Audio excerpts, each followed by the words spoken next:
Yeah. Oh yeah. Oh boy. Show the merch. merch. Oh yeah. What do you got there, Frank? Oh man, you got all the books. Look at that. Yeah, but Frank, you're not in those books. You're not in those. I'm in Rick, this one. show your book, Rick. Oh yeah, there we go. It's not my book, but it's the great Ed Gross's book. Best book on the Bond films ever done. 750 pages plus of incredible information from the people who are actually there, and sadly also me. And the shirt. Show them the shirt. Oh, yeah, I got the shirt of all 24 movies up until the latest one. That's awesome. So there you go. Right. Love it. Oh, hey, I pre-ordered this book 2 years ago. And because the film kept delaying, I finally got this book like right after the film opened. So I waited 2 years for this book. Wow. Yeah. Was it worth it? It was worth it. Yes, definitely. Definitely. Oh, right. Man. Well, hey, we're going to have some fun today. That's right.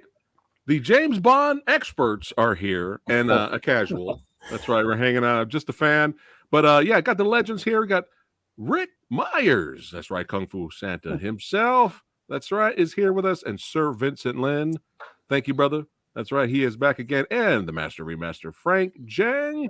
That is right. We are today going to be talking about the entire James Bond filmography. So we're going to be here for 10 hours straight. Oh, God. No. The Jerry Lewis marathon. The telethon.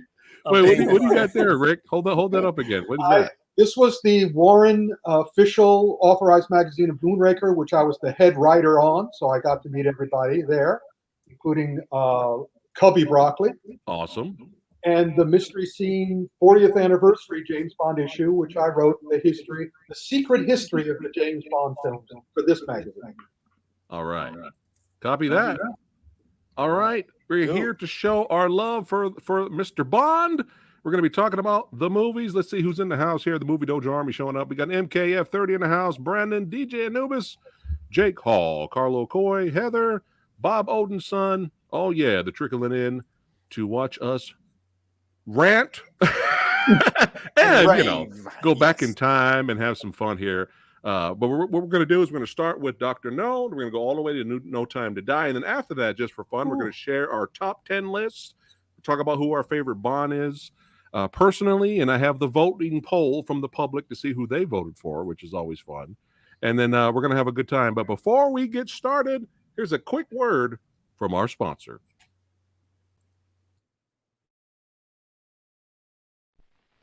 No matter how strong a man is, a cough can still get the upper hand.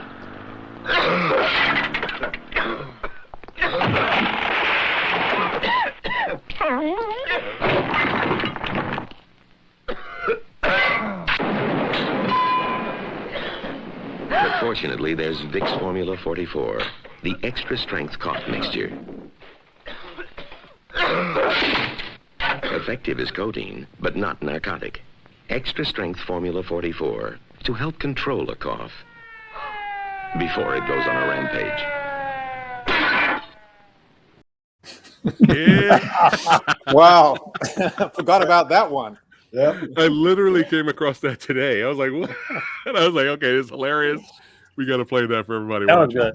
All right. Let's go ahead and get into it. Let me make a quick opening statement. Sure. I've talked to a lot of Bond fans, and everybody's relationship to the Bond film series is based on the first one they saw. And in my case, I saw Dr. No in the theaters the week it came out, and I've seen everyone in the theaters since then. So my entire relationship with Bond starts from the beginning, goes all the way till today. What is everybody else's first one? Goldfinger. But I saw after when they were showing double features. So I saw Dr. No and From Russia with Love together. Yeah. Oh, wow. Look at that. Yeah. All right. Frank? Moonraker. All right. Copy that. All right. So there it is, Moonraker. All right. So me, I'm going to get a lot of flack, but I'm always honest. You guys know I'm always honest. All right. I'm not shilling here. Okay. So Samurai Guy, I was young and stupid when my dad always was like, "Son, you gotta watch James Bond. Come on, let's watch Goldfinger or whatever." And every time back then, every time my dad tried to show me an old movie, I would roll my eyes. I'm like, "Oh, here we go. He's showing me another old movie." Like I said, I was young and stupid, right? And then when GoldenEye came out, so I tried to watch the Bond movies with my dad, but I couldn't do it because I was young and stupid. I just got bored and walked away. When GoldenEye came out, that was like an event. And I remember some of my buddies who were Bond fans and stuff like that. They were like, "Oh my God, Bond's coming back after 6 years!" I was they were going crazy, and I was kind of making fun of them. I was laughing at them. I was like, "Oh, James Bond," I was like making fun of them and stuff like that. And then they pressured me to go in to see it. I was like, all right, fine. So we went to go see it in theater. And as soon as that theme song hit, the theme song came on. Dun, dun, dun, dun. As soon as that theme song came on, I sat up like this. I sat up like this. So this is like literally my real first James Bond experience. And I sat up and I watched the whole movie. And I completely loved the movie. I was just like, I get it now. I get it. And that movie was my gateway into going back and buying every single Bond movie and watching them in order. And by that time, Samurai Guy was a little older. And by that time, I was a little bit more patient with movies. And I wasn't as stupid. And I completely, enjoyed watching all of them. I have nitpicks here and there, but I respected, the franchise, and I became a huge fan after that. But that was my gateway. Plus the Nintendo 64 GoldenEye game that helped too. And me and my friends played that all day and all night forever. So, but yeah, that was my gateway, and I was like, I get it now, man. Like and that was it. That was my gateway, and sky's the limit. So that's how I discovered Bond. All right, let's go ahead talk about the first movie. Dr. No, man, 1963. Oh, excuse me, 62. 1962. All right. Frank, what's your thoughts on Dr. No? Initially, I didn't like it. I thought it was boring. Okay. For some reason. That's what happens. That's what happens when you go back. Right. Yeah. So, and then I think afterwards, a few years ago, actually, recently, I rewatched it and I loved it. I thought it was great. I like how cold-hearted he was. Like he killed a guy in that room. You had your six. You have your six. Exactly. Thank you. Yeah. You have your six. Yeah. I love it. He shot him twice. That was great. Yes. He shot him twice. He shot him once and then shot him twice. Exactly. Only shot him twice. Yeah. I mean, I guess it's because I got older, I was able to appreciate how the film builds. Yeah. Like from very small beginnings, you think it's something small and then it grows to this huge, nuclear, this plot, Spectre, Dr. No, and all that. It's fantastic. I love it now. I think it's one of his best. One of the best Bond movies. Definitely one of Sean Connery's best Bond movies. All right, Vincent. Yeah, well, I love it. I rank it up there in my top 5.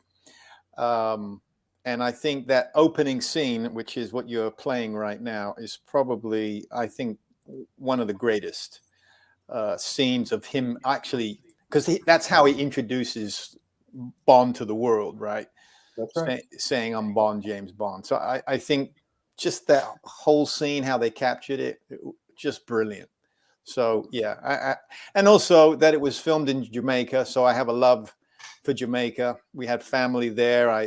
The first time I visited Jamaica, I was 10 years old, and actually visited the home of Ian Fleming.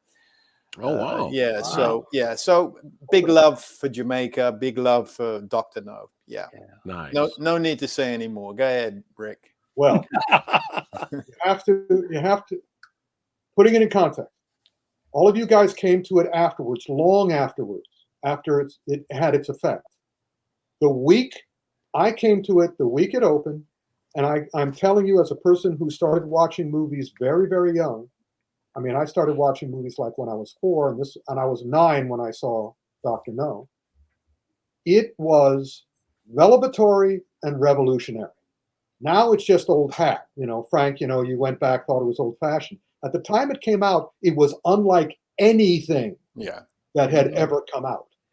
And, yes, when I can do my impersonation of me seeing that scene where he says Bond, James Bond, and the woman is going, Sylvia Trench, his first girlfriend on screen, was going, and you are? She goes, Trench, Sylvia Trench. And you are? And then they shoot him. That shot, he's just awesome. This is what it's like. I was like, yeah. And then I was like, I'm in love. But prior to that, the thing that really set me off was the opening sequence. If you think back, they did not have the thing going, the circle going before the screen and him walking back and shooting in the first one. They had this really psychedelic thing going on. And then it segued into the theme of three blind mice done Calypso style. Right. And you have the three blind guys. And I'm sitting there going, this is, like I said, this is unlike anything I've ever seen. And they go to the Secret Service office. There's a handsome English woman sitting there in the pencil skirt and the starched white shirt. And, I'm 9 years old. And I'm like going, oh, that's pretty good. And they shoot her in cold blood. And the bright red blood on her white shirt just changed me. I have never seen anything so violent and perverse. And I still watched a lot of movies. I mean, I was watching Jimmy Cagney movies. I was watching Humphrey Bogart movies. Nothing was this violent. Actual blood on a woman?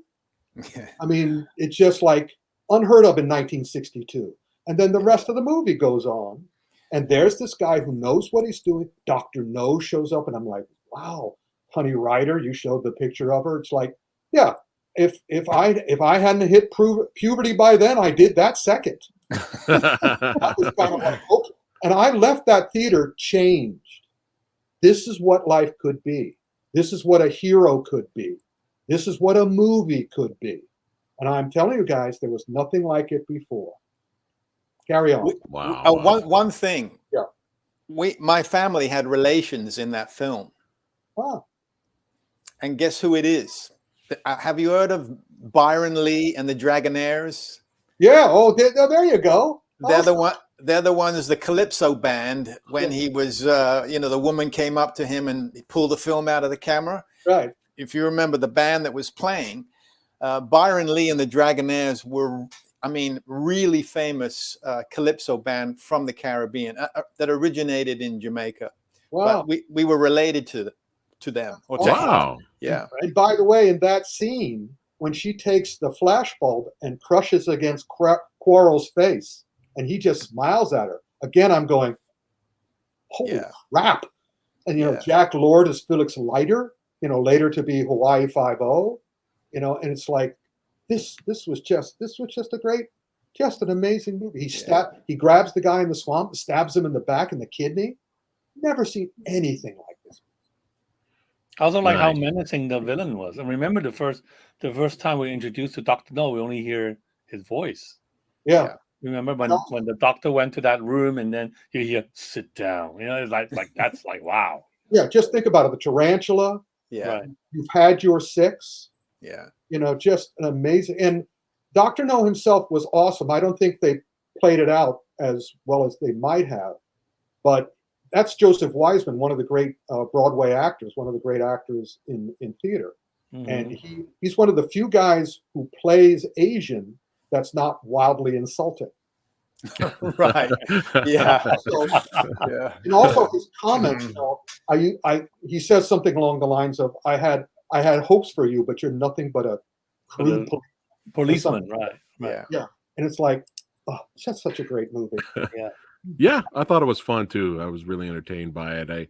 My only nitpick is I wanted the villain. I wanted to see the villain more. Yeah, me too. That was the only nitpick. But I love that scene at the dinner table where he just picks up that thing and crushes it right in front of Bond and just drops it. I think that movie cost less than $2 million. Oh wow! No, I think actually I was checking all the budgets of the film. It was 1.1. Wow! 1.1. Wow! Yeah. Just an amazing accomplishment. Terrence It Young, the director, just an amazing accomplishment. All right, let's move on to the next one. The very next year, 1963, From Russia with Love, Frank. I liked it. I didn't love it. I think there's some great scenes in it. I love the scene where he went to the embassy and then the bomb went off and all that stuff, and they stole the machine. That was just fantastic. That was a brilliant sequence. I like the train sequence. I like the train fight. Yeah. And then the helicopter chase later. I felt let down by that boat chase. I was hoping something more exciting. I did like the very end scene with what's her name? Adelenia. Yeah, Adelenia, the great Adelenia, Kurt Wild's wife, I think. Mhm. Who, yeah, she I thought that was a brilliant scene, but yeah, I felt just a little bit let down. I guess it's after what I saw of the spectacle in Doctor No, in the island and all that. I just felt the boat chase was just rather small scale. I wish that it was something bigger. But other than that, I think it's a great film. I like I said, I love that sequence with the embassy, the gypsy fight. That was okay. That was fun. That doesn't hold up. That doesn't hold up, right? But I thought that whole train sequence was fantastic. Yeah. That whole Yeah. yeah. Oh, yeah. Yeah. All right, Vincent. My favorite of all. All right. Yeah, Look at that. my favorite of all. I rewatched it very recently. But yeah, it's my favorite. I think it just culminates, especially the Connery playing it. But I think certainly of his films, it's the best. But yeah, for me, I rank it number one. But I won't give it away yet. I know we're supposed to do that at the end. What's It's all right. Spoilers. And of course, the theme song, I think it was by Matt Monroe, if I'm not mistaken. Yeah. Yeah, it just everything in that film was just it was great. What was the budget on it? What was the budget on From Russia with Love? Budget. Yeah, because it's, again, such a good movie for so little money. It was double Dr. No, 2 million. 2 million. Well, there you go. Yeah. All right. Well, I'll always remember my brother and I fell in love with Dr. No first. I ran home. I told my older brother, you got to see this movie. And so he saw the movie and he loved it. So my brother was in a little league. And so he couldn't come with me. My father dropped me off in New Haven, Connecticut to see From Russia with Love. And my brother couldn't go because he had a game. And so my father picked me up. And I'll always remember, I come running out of the car. And my brother Stuart is out on the field. And he sees me coming. And he leaves his position on the field. And he runs all the way across the field and comes to the fence and goes, how was it? And I went, it's even better. Because From Russia with Love is the most authentic James Bond movie compared to the book. It is an actual espionage film. It is, so as such, it is, if you're talking pure James Bond, and after seeing Dr. No, I read all the books. I've read all the books repeatedly. And I can tell you, as a writer, if people want to be a writer, just read the first sentence of Casino Royale.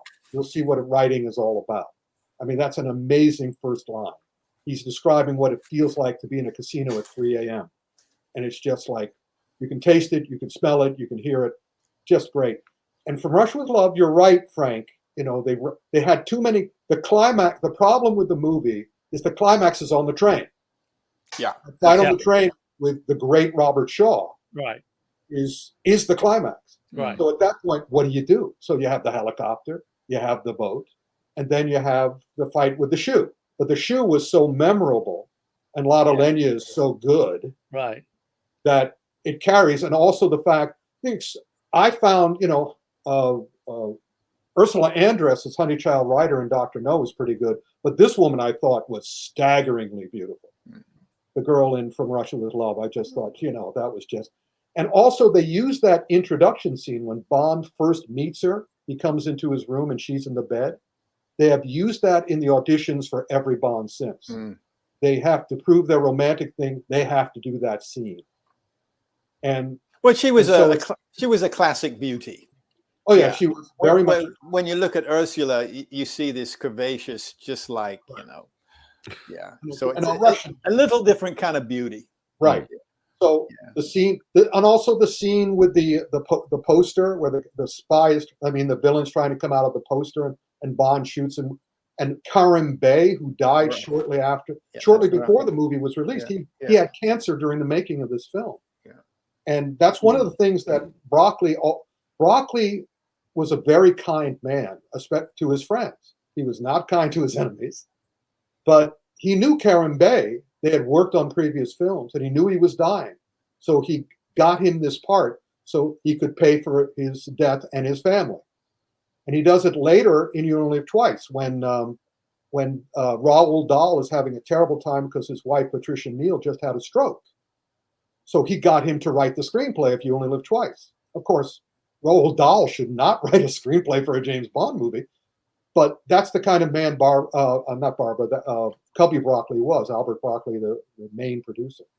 So From Russia with Love was special because it's the only true James Bond film that wasn't exaggerated, and it had so many wonderful little moments, although that they were treading water literally treading water for the boat scene.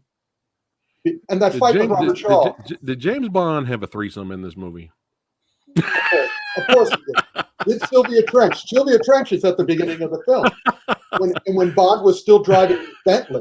He was still driving his Bentley in From Russia with Love. I'm not surprised. Well, actually, you notice during just the kind of culmination of how the Bond franchise goes through the decades, by the time it gets to Roger Moore in the 70s, which is like free sex, it's like, I'm going to sleep with everybody.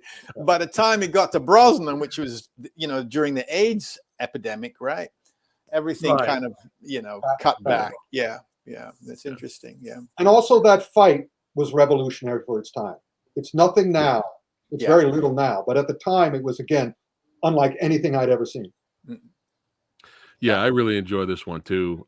Robert Shaw is the man. Nice. Yeah. Robert Shaw is the fucking man in this movie. Like, it's like, oh yeah, Bond's gonna have some problems. You know what I mean with this guy. I mean, this guy is amazing. This guy is amazing. But yeah, I enjoyed this one too, and I was not expecting that fight. I was not expecting that at all. Or a fight like that when I was watching the movie. And then when they threw down in that train, I was like, this is legit. Like, this is a legit badass fight scene, man. Like, I was like, yo, I was not expecting that at all. And mostly it was Terrence Young, the director. Terrence Young was in that. Usually they give that to the second unit and let them do it. Terrence Young was in that room for the full 48 hours while they were filming that. And his goal was to make a fight scene that Hitchcock would have made. Oh, interesting. And it works. Yeah. All right, 1964. Goldfinger, the big one right here. The big Frank. one. Yeah.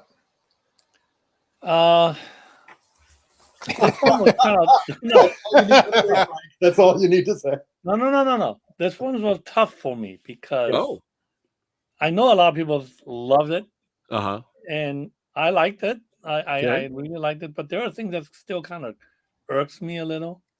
I can't pinpoint it. I just can't pinpoint it. I think there were certain there's certain things in this film that I felt kind of campy. I think it's kind of again hard for me to say. I mean, I have no problem with the film. I think Goldfinger was a great villain. I like the humor in the film. Lots of great lines in the film. I mean, this is the iconic scene. Yeah. I just didn't feel that he was very menacing. I think that was my main irk with the film. Goldfinger is a smart guy, but he's not a menacing villain. After Dr. No, I felt Largo is more menacing. We'll talk about Largo when we go. What about Oddjob? I don't know. Oddjob again. Come on. I know. Oddjob, I know everybody loves Oddjob. Oddjob is fine. It's fine. I know. Come on. Boom. I mean, that whole golf scene was lovely. I love that golf scene. I agree with that. The golf scene is perfect. The golf scene was perfect. Yeah. But there's something, it's just something. Again, I didn't feel that Oddjob is a dangerous villain. Oddjob and Goldfinger. I think that's what irks me the most. Again, you have to have strong villain. I think a strong villain makes the film that much more better. You really have to have someone who's equal to James Bond in terms of, attractiveness or what have you.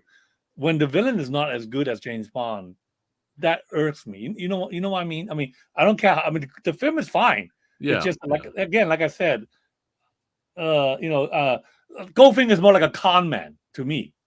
He's a con man. He's there to get the money. He's not really there to like kill people. Not really to like kill thousands of people. Even though his plan would, the poison, the fumes poison and all gas. that. Right. Yeah, but like I said, to me, he felt more like a con man. I think that one kind of makes me just like this film and not really like love it. Okay. Yeah. Go ahead. Yeah. It's All right. I interest- can't wait to hear what you think of the villain in Tomorrow Never Dies. Then we'll get to that later. All right.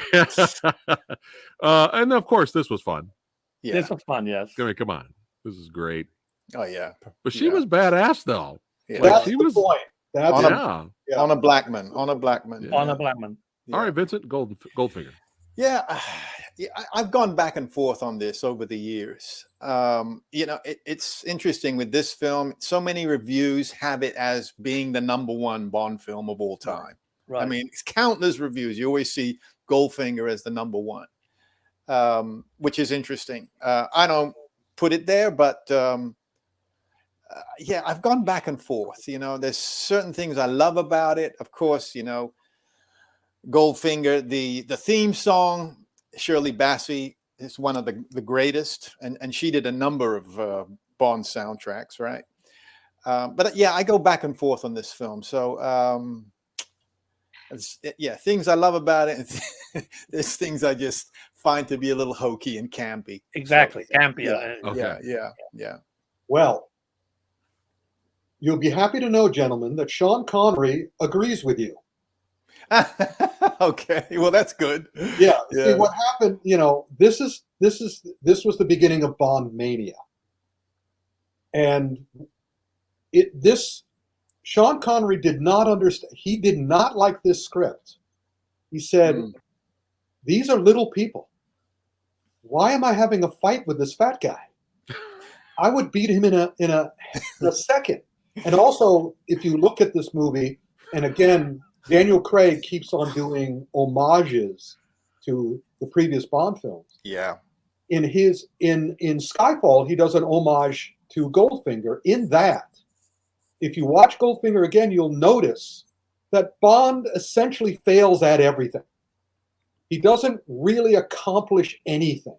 He's along for the ride on this one. He is there as a very handsome, very personable, very nice guy who keeps on getting captured, who keeps on screwing up, and even if you remember the battle at the end, he's not even the guy who disarms the bomb. Right. The expert comes in and disarms the bomb. Originally it was at 003, and they went, no, if you watch the countdown again, you see it goes beyond 7. But at the end, it still stops on 007 because they went back and filmed that and said, we got to put that in. But it somehow had a magic because it was a good movie. It wasn't a great James Bond movie. Right. Yeah. It was a good movie, but Bond was superfluous to it. It could have been anybody in that role. And it would have been better with somebody else because he's fighting people who were clearly under his league. However, the laser, Pussy Galore was the first. I watched for years as people like Halle Berry and all this going, I'm playing the first strong Bond girl. It's like, bull. I mean, Honey Ryder was a strong Bond girl, even though they turned him into damsels in distress at the end. Pussy Galore was just awesome. But that's when it started going crazy. It still works very much as an enjoyable film, just not a great James Bond film. Yeah. Interesting. But, well, it's my #1. No, I'm just kidding. I'm kidding. It's not. I enjoy this movie a lot, man. I love Odd Job, man. I can't help it. Why would you like Odd Job? Odd Job. Come on. It's obvious why. It's obvious. Have you ever played him at Halloween? Have you ever done Yes. No. I know. Really. You give me ideas now. Ha. That's it. Halloween. All right, let's keep it going. Yeah, there's not that much else to say. I really enjoy the movies. It's pure entertainment. I enjoy it. All right, next, 1965. Man, they were cranking these out every year. 1965. Thunderball? Oh, yeah. Frank. Yes. Go ahead, Frank. If you ask me, First, this is my favorite Sean Connery Bond film. Wow. Yes, and this is also, to me, this is the quintessential Bond film. If somebody who's Wow. new, no, I'm just saying the quintessential meaning like somebody needs to say, I don't get James Bond. If I have to watch one movie to show to find out what's so great about James Bond, which movie would you show? I would say Thunderball. It got Wow. everything. To me, it got everything. Great action, great women, great villain. I like Largo. Oh, I like God. this henchman. I mean, Largo was menacing. Largo henchman was menacing. The sharks were menacing, and I like the epic feel. It's really long. It's a pretty long. It's a long Bond film, and you have all these set up in the hospital initially, and then then it led to the taking of the nuclear bomb and all. I thought that was great. I mean, it's a great story. I love the locale. It's a beautiful locale, or the ocean. Largo's boat was fantastic. When I first saw it, I didn't expect the boat to separate at the end. I thought that was wow.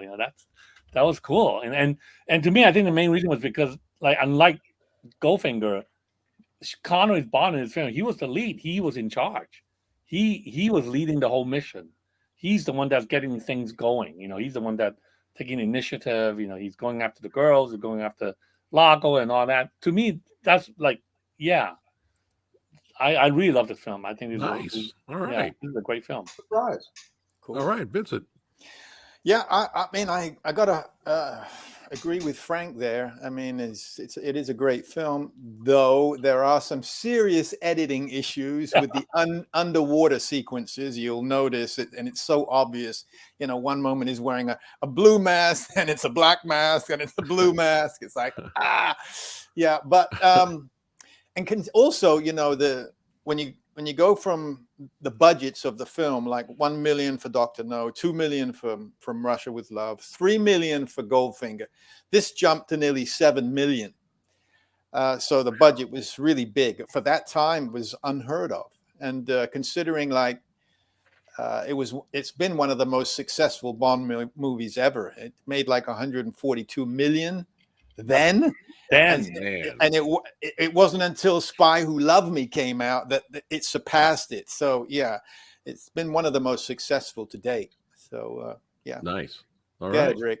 A lot of people who I've talked to have real problems with Thunderball in retrospect when they go back to it, because it seems very long, seems very slow, and the underwater battle at the end.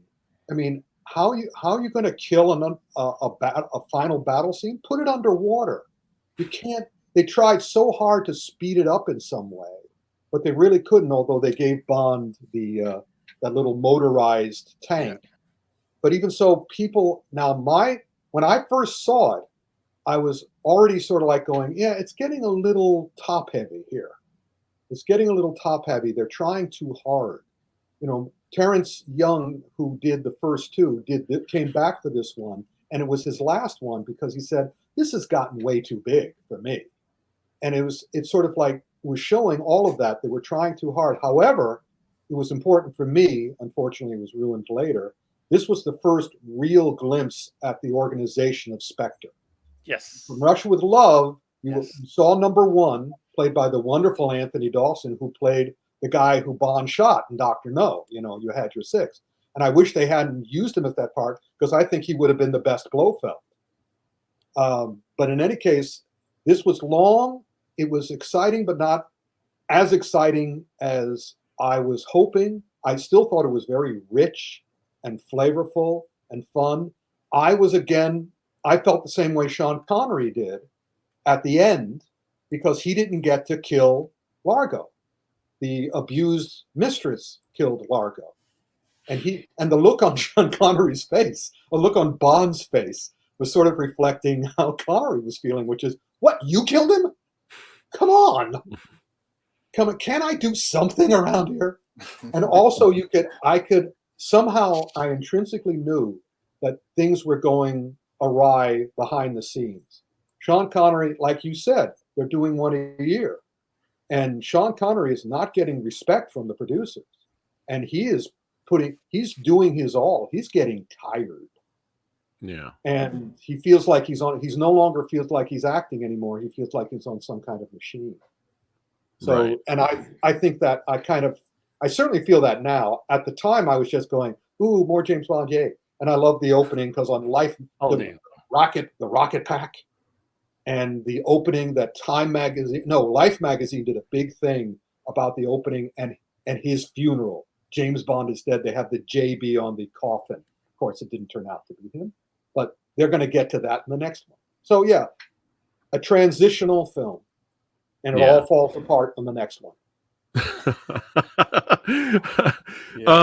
When I first watched Thunderball, I enjoyed it. I thought it was very entertaining. It's weird because Rick kind of beat me to the punch, but I was going to say something similar.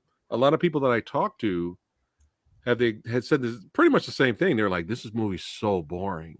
They hate, like they told me they absolutely loathe the underwater battles at the end, and I looked at it differently. I was kind of like, when I saw it, for the first time, I was entertained by the underwater battle at the end because I've never seen that before in terms of so many dudes fighting each other underneath water with harpoons and everything and knives. Like, I've never seen that before. I don't know if I've seen that since, really. Like, that many people underneath fighting. Well, there's a reason you haven't seen it since.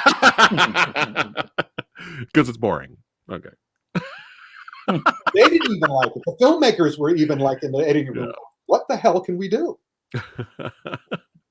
I just find it fascinating that they will use the same story in Never Say Never Again. I mean, like when. Well, no, they had to. You see, they had to. Yeah. Yeah, Thunderball was written. Ian Fleming had run out of ideas for the novels, so he partnered up with a couple of people, Kevin McClory, Ian Bryce, to come up with a movie idea. And they came up with Thunderball as the movie idea. And then when the movie didn't go, he turned it into a novel. So when the movie came out, suddenly Kevin McClory comes and goes, "You owe me."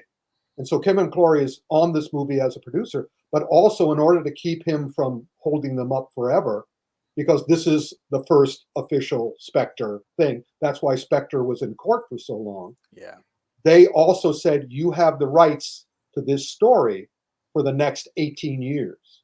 So when the time came for Kevin McClory, he said, and Bond by that time really hated the original Bond producers. So when Kevin McClory goes, "Do you want to make one with me?" They had to use the Thunderball story. So that's why they use it in Never Say Never Again. Since we're on that topic, really quick and briefly, why not? I have you all here. Quick thoughts. Oh, I'll Never Say Never Again. It starts okay. The first 45 minutes is a good example of how to start a movie. The last 45 minutes is one of the greatest examples of killing a film. Mr. Bean, what's up? Yeah, there you go. Yeah. You can watch the air go out of that movie in the last. Kim Basinger, come on. No, his heart was not in it. His heart was not right. So I'm assuming you guys didn't like it. I love Fatima, the character, though. I thought she was great. Yeah. Which one is that? Fatima. Yes. Yeah. She was great. Barbara Carrera. Right? Yeah. As soon as she dies, the movie ends. She's the best part of the movie. Like, that's my favorite part of the movie. So, yay or nay for that movie? Fun little side piece. It's an interesting curiosity. Middle of the road. Yeah. Okay. Interesting what it could be. All right. All right. Let's keep it going. You only look twice. Yes. They get to kill him at the opening again. This will be fast. Okay. Well, I like the film mainly because of the fact that it was shot in Japan, and I love Japan. Again, this was a film that kind of introduced me to Japan, to the culture, to all the locale and stuff. It introduced the ninja to the West. Yeah, exactly. I was going to say that. Yeah, the martial arts, the ninjutsu. Yeah, for sure. Yeah, and I love the set. I mean, that set here, the Ken Adams set was wonderful. Yeah. I mean, it's huge. Its scale is epic. I mean, and I love and I like the humor though. I know you guys thought that Roald Dahl screenplay was not very good, but some of the humor is great. Like, "Darling, I gave you best duck." That's like that was just a great line. And like all the sexual connotation in that film is just wonderful. And then also, of course, like when Blofeld said, "Well, you only live twice." I mean, there's some great lines in that film.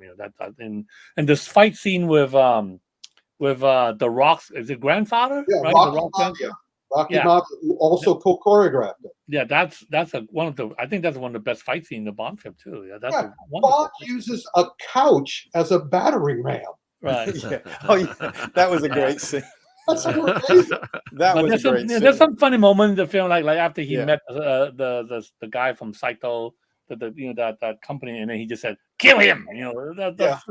That's like fun stuff like that I enjoy. So yeah, it's on my it's on my top 10 list. But Yeah. yeah, Yeah. I enjoy Tamba it. was in the movie. We had Tetsuro Tamba in there. Yeah, to throw it down, Oh, Yeah. oh my God! Yeah. I love you. I mean, Yeah. that's great. Great stuff. Yeah. So it has a Alright. moment. Yeah, definitely. Yeah. Everything was great in the script except the magnet on the car. That was a Raoul Dahl too far for me. I like that. They're talking about. Really? Well, Go it's ahead, Vincent. the budgets kept. It's interesting because obviously they filmed it in Japan, but the budgets just kept going. These were being done every year, so it's quite amazing the jump even from the budget from like Thunderball to You Only Live Twice was another I think it was like 11 million, 12 million.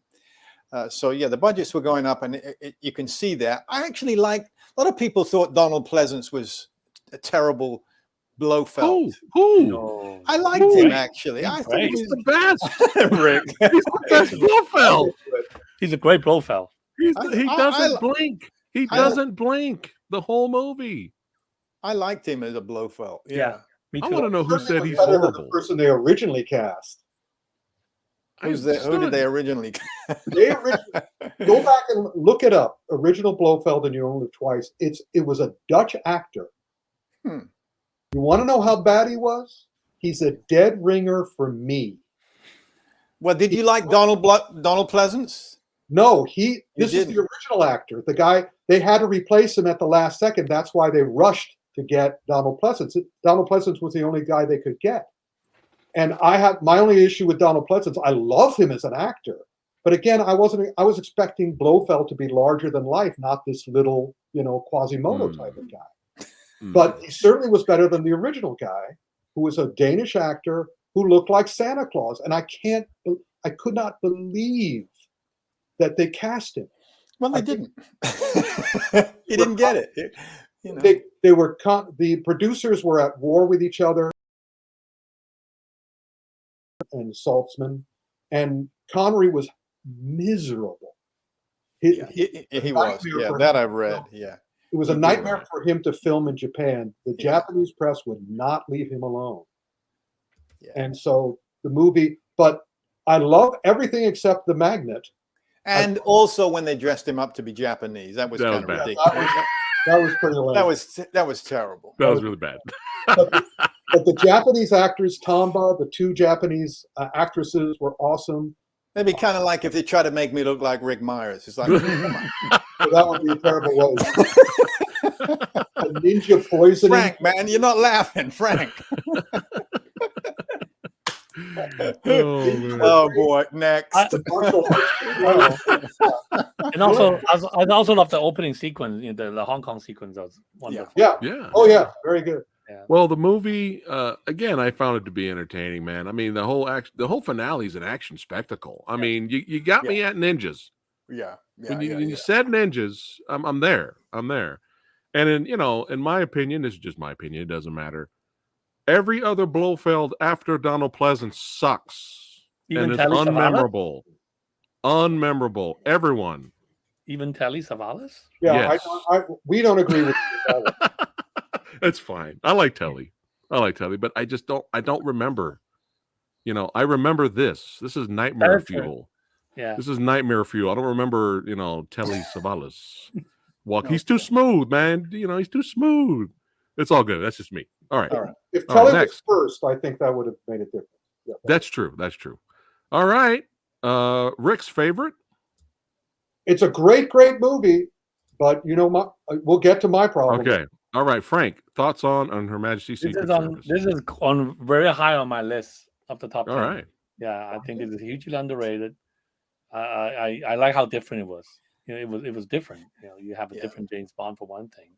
You have a great plot. I like the plot. I like the whole ending sequence set in the snowy mountaintop. I mean, wonderful. I mean, Diane Riggs was fantastic. You know, one of the best Bond girls. Yeah. I mean, yeah, really no complaint about the film. I like a lot of the hints of how damaged Bond was in this film. You know, remember that scene in the ice ring where he was just sitting by himself, he's like shuddering, shivering, and stuff. You don't see that. The first time they're showing you how Bond can be so vulnerable. You know, that kind of shocked me a little bit. That's what I like about this film. This film show, you know, like how, you know, Bond. You might think of Bond as this great spy, great British agent, but hey, he has his moment. He has his weaknesses too. You know, and the film wasn't afraid to show you. And of course, that whole ending or the ending. Yeah. You know, yeah. So no, this is I'm like I said, it's very high on my list. So All right, Vincent. Definitely high on my list. Yeah. Yeah, I love this film. You know, it's one of those, you just feel so bad that he never got the opportunity because he self-sabotaged, right? Which is so classic of so many artists, right? Not being an actor, I think the ending scene is probably the best acting he does in the whole film. You know, I love this film a lot. It's just when I watch it, I want to, you know, punch Lazenby and grab him by his collar, saying, "What the hell did you do, man? You had the chance of a lifetime. Good God!" Yeah. Oh, Well, let me be very clear about this. This is on my top 10 list. It is one of the greatest James Bond movies of all time. It could have been the greatest had they cast an actor, had they got someone. When I see the other people who were up for that role, all of who were professional actors,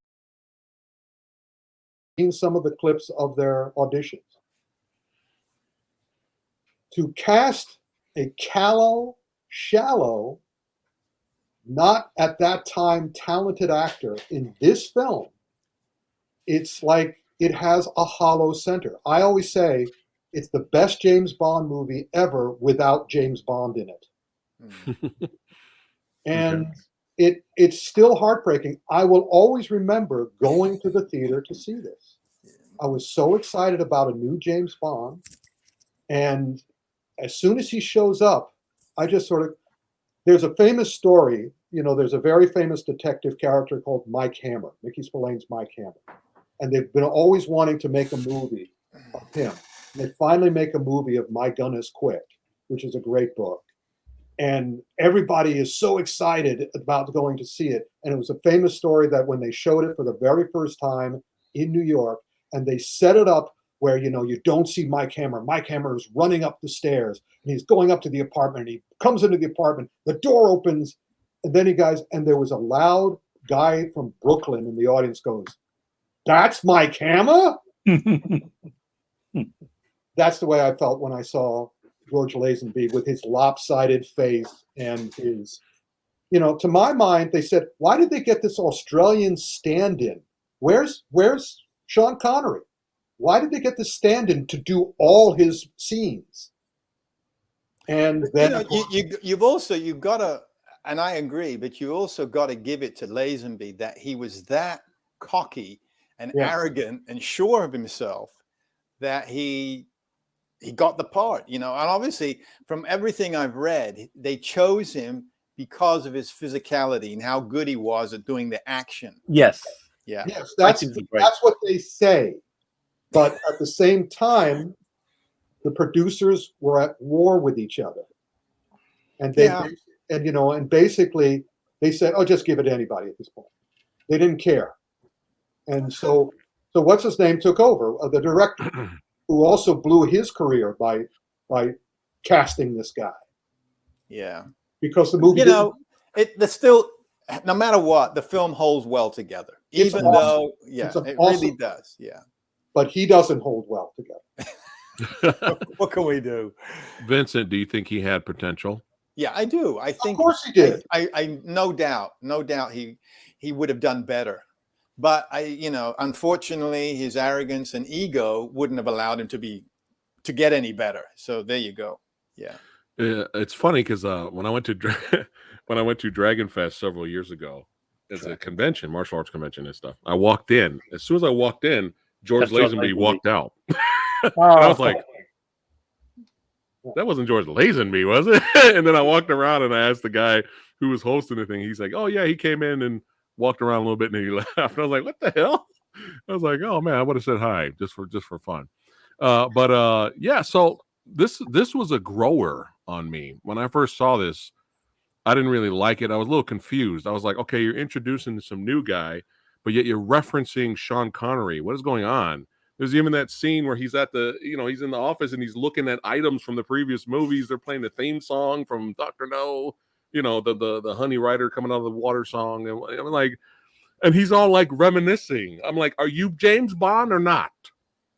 That was my first reaction to it. Are you the new guy? Like, what are we doing here? And I was just kind of and I did not know this happened in the book. I did like the action in the movie though. I love when he was sliding and shooting. I love all that stuff. I like the action, but I was in the bobsled scene. Ooh, yeah, that was good. I enjoyed that too. Yeah, but I didn't know it happened in the book at the time. But the whole concept of Bond getting married, I didn't know that happened in the book. So at the time, Bond getting married to me was ridiculous. I was just like, what is this? That's how I felt at the time when I first watched it. And then when she died at the end, my jaw dropped. I could not believe. I was like, oh my God, that just happened? That was my reaction. I know, I'm cold-hearted. But yeah, that was my reaction. I was like, wow, that was brilliant. I wasn't expecting that. I thought they were going to give us a Disney ending or something. And then many years went by, and then I watched it again, and I started to like it more and more and more. So now I accept it, man. I think it's a very entertaining movie. I like it now. But at first, I was just like, what is happening? But yeah, I enjoy it. Definitely a good Bond flick. By the way, the editing of the fight scenes revolutionized the industry.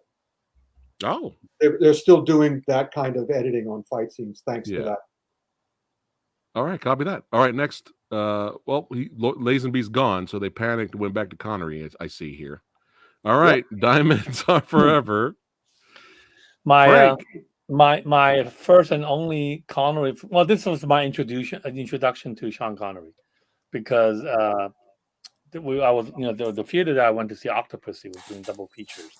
And for whatever reason, they programmed Octopussy with Diamonds Are Forever, and then I found out, wow, that's a Sean Connery film, Bond film. I got to go see it, right? So that was like my one and only time I watched a Connery Bond film in theater. I didn't like it. I thought it was just too terrible. Ridiculous. Yeah, terrible. It was bad. Yeah, I know. You like Bambi and Thumper? Oh. No. I mean, I'm glad I saw. I mean, I like them, but yeah, I like the elevator. The only scene that I really liked was the elevator fight scene. That was great. The tight quarters where they were fighting the elevator. That was good. But other than that, I don't know. I mean, there's a lot of the stereotyping of the two gay characters. That was a little bit. Even back then, that was a little bit too much for me. Like when they get their comeuppance at the end. But yeah. I enjoyed it, but then, this is definitely one of the worst. Yeah, I mean, not just the worst Bond film, but the worst Connery Bond film, I think. Yeah. Oh, without question. No question. Worse than Never Say Never Again? It's like worse than that. Worse than that, yes. When you think about, Never Say Never, how much later it came out, right? Diamonds Are Forever, he got a huge paycheck. So, of course he came back, but he just... it's like he didn't care. He didn't sleepwalked through it. He sleepwalked through it. He didn't get into shape for it. Whoever was doing his wardrobe, he's got a pink tie that looks like a cravat. I mean, what's up with that? Who did his wardrobe? I mean, I know it's 1970, but come on. I'm about to tell you what's up with that. Well, I know what's up with that, but it's like the story of this movie is a total tragedy for Bond fans.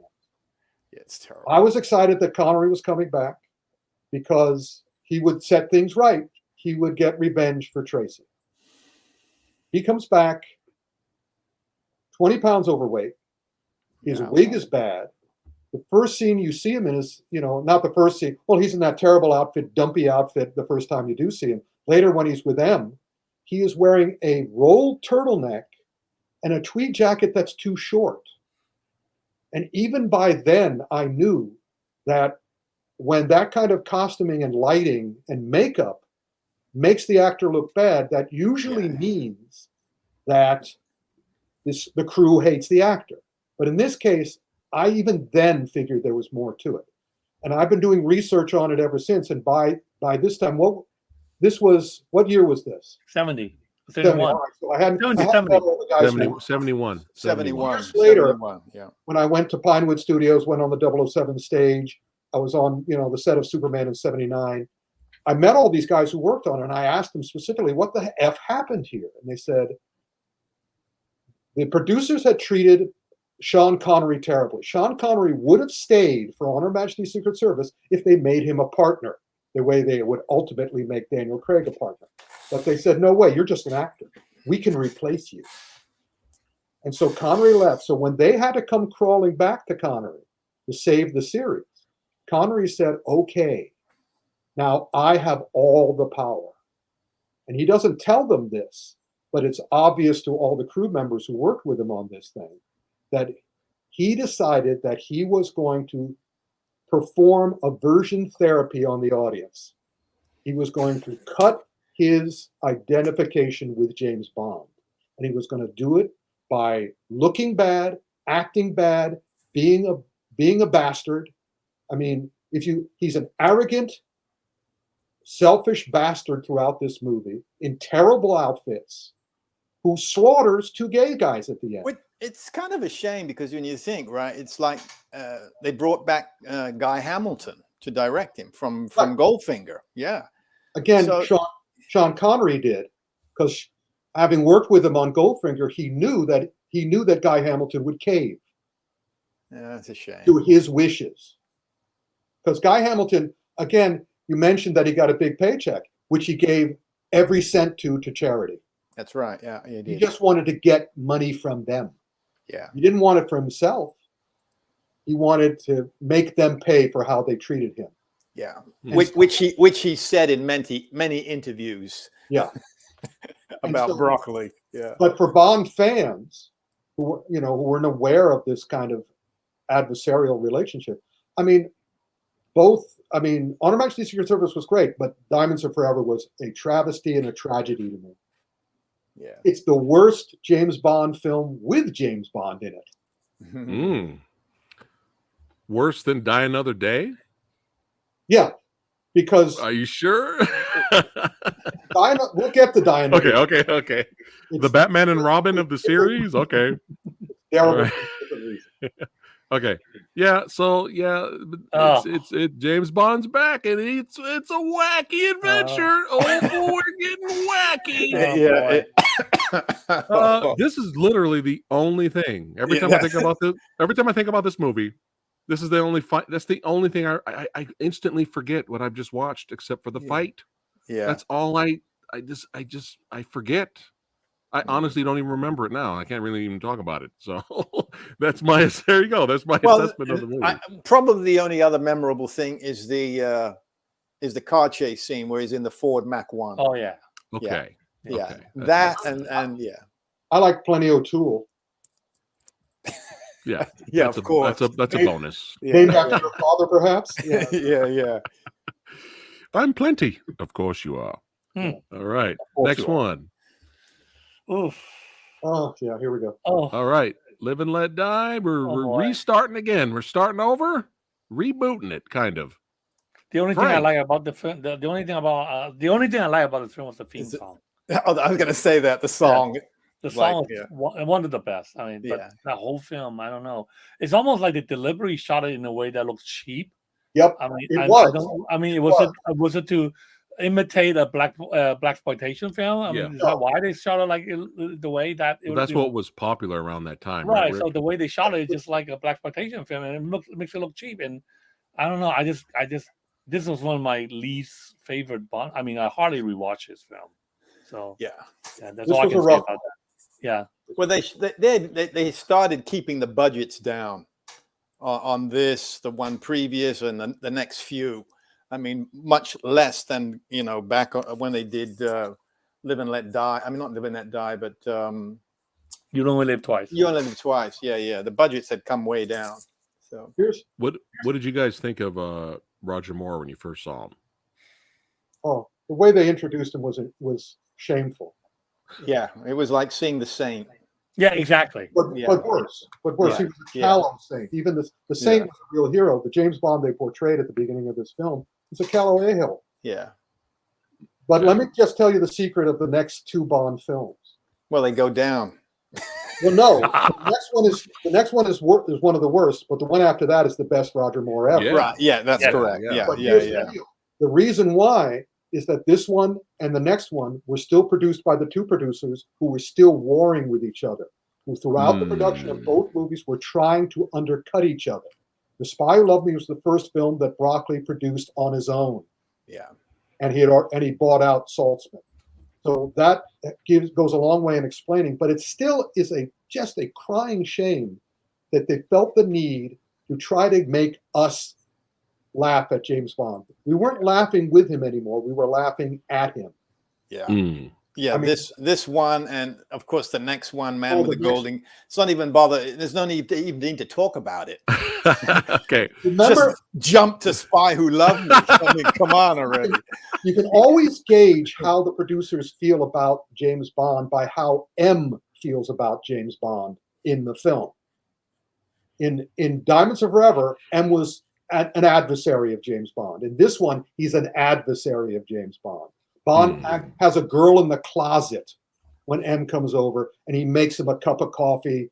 Look, basically the whole scene was, look what an asshole this guy is. And and again, it's because they were warring behind the scenes. I did that. Roger didn't care. Roger was fine. He'll do anything. I found the movie to be entertaining, but I don't watch it all the time. It's not like one I would watch a lot. But when I first watched it, a couple of times I watched it, it's entertaining. I mean, Yaphet Kotto is great in the movie. I hated his death scene. His death scene is one of the worst, hilarious looking. It's hilarious. It's so bad, but I can't stop laughing at his death scene. Yeah, but I think as a villain, I enjoyed him as a villain compared to everybody else in the movie. That scene was insulting. Yeah, it was pretty bad. That's the word. Yeah, well, that's the right word. I feel that this film is insulting. Yeah, in some ways. Yeah, the alligator scene was good. Yeah, that was cool. Yeah, that was yeah. good. Also, another good barometer of James Bond movies, when Bond becomes a reckless endangerment to public safety, that's a bad Bond film. When he's a reckless endangerment to the villain's safety, that's a good James Bond film. But here, he drives through a woman's wedding. He ruins a woman's wedding. And it's like, we're supposed to laugh at that? It's funny, Rick. And then, of course, that wonderful Southern character. Oh, I loved him. Yes, they brought him back. That was so strange. All right, so I know this one's going to be even brief, but let's just briefly go through it here. Briefly. The Man with Golden Gun. I'm going first. Okay. Yeah. The only great thing about this movie is Christopher Lee. Yes. Yeah. I love Christopher Lee in this movie, and he is the only reason to watch it. That's if you want to watch it. Yeah. That's it. I'm done. Him. Another sign of a bad James Bond movie is when the pre-credit sequence concentrates only on the villain. I don't like this song. I hate this song. I hate the theme song to this movie. I don't like it. He's got a powerful weapon. It sucks, man. Charges $1 million. Sounds like the Hong Kong. Yeah. Go ahead. Yeah, Go ahead. And so it sounds like he's talking about his genitalia. Exactly. Yeah. Come on. As for keeping a woman in the closet, I mean, I've done that so many times. And, yeah, even the Hong Kong sequences. Get in the closet. Another one's coming over. Yeah, say it, Frank. Say it. Those Hong Kong sequences. Like the Hong Kong sequences in this film weren't even as good as that brief Hong Kong sequence in You Only Live Twice. I mean, I like the fact that they shot this in Hong Kong, but because they never after this film they never went back to Hong Kong again, and I always find that fascinating. I would think they'll go back to Hong Kong, but at least they had the Kung Fu Hustle landlady. They had the Kung Fu. Yeah. Definitely. And of course, you know, it was because of the Bottoms Up Club that I said, you know, okay, this is a kind of this classic thing of Hong Kong. I went to that place. It sucks. Yeah. I remember the first time I gotta go to the Bottoms Up Club. It was in Man with the Golden Gum. I go in there, I'm like, man, come on, this is nothing special. I know. The only two redeeming quality about this film was one, Christopher Lee, like Samurai said, and two, and two, Phuket. You know, the James Bond Island, because this film introduced me to James Bond and Phuket, and I went there. You know, right after the tsunami. I love it. It's beautiful there. I mean, sure, it's definitely worth going. Phuket is just beautiful. So I'll always be grateful for this film for introducing me to Phuket. So. And then, you know, again, we're supposed to respect a man who will kick a martial artist in the face when he's bowing. I know. We're supposed to respect the guy. Yeah. So finally, at the end of this movie, not only is that Fat Samurai guy out, he's gone, but Harry Salt, there we go, he's back. And Harry Salt jazz hands is out, and they can go back to introducing the new James Bond the way they always should have. Yeah. The opening of the next movie is one for the ages. Of course. Brilliant. Yeah. I just watched it the other day, actually. Yeah. This is the movie that made me a Roger Moore fan. Yeah. The Spy Who Loved Me, man. This is great. This should really have been the first Roger Moore movie. Yes. Yep. Yes. They introduced him exactly right. Yeah. Since I love Odd Job, y'all know I'm gonna love me some Jaws too. Oh. I can't help it. I love Jaws. God damn it! He's great. He's great. Yeah, All right, Frank, go ahead. He's great. No, see, Moonraker did so well in Hong Kong. They actually ended up re-showing The Spy Who Loved Me in theaters after that because everybody wanted to see Roger Moore, more Roger Moore. So I actually went to see this in theater in Hong Kong after I saw Moonraker. So nice. Yeah, I was glad to have seen both of these. I mean, Moonraker and Spy Who Loved Me, my favorite Roger Moore Bond film. Hey. Yeah, this is. I mean, I love the villain. Stromberg is a fantastic villain. Fantastic. Yeah. Fantastic. I think he's probably like the last most, like he's the last of the great villain in the Bond film. I think everybody who came after him is really not as strong as he is. But like the Jaws is great, the setting is great. This whole city, sort of like a city, the tanker, this whole tanker set, the city underneath the ocean, and then the Lotus car. I mean, this is almost like the Thunderball of Roger Moore. Is equivalent to Thunderball in terms of the entertainment value. Perfect balance. Good movie. Good Great movie. finale too. Huge body count. Mm-hmm. Yeah. And biggest moneymaker to date. Yeah. Great movie. Is it really? Yeah, it is. Yeah. Oh my goodness! Of all time? No, biggest money made up until that point. Okay. Wow. And I also like how they also show how ruthless he can be. He letting the guy go at the time in Cairo. He just let him go. What a helpful chap. I know, was a wonderful chap. I mean, he would just kill anybody just like that. Like he got the information, he kills him. Actually, that guy Reed was a famous, well-known wrestler in Britain. Yeah, He always used to come into my father's store to buy fabric because he never could find a suit that fit him because he was so wide. Right. So he had to have his clothes all custom made. So wow. he would come into my father's, singer's store and buy fabric from him. So yeah. All right. Anything else before we move on, Rick? Oh yeah, you could hear Cubby Broccoli cracking his knuckles because he just, now that he had Saltzman off his back, he lavished every single frame got Cubby's attention.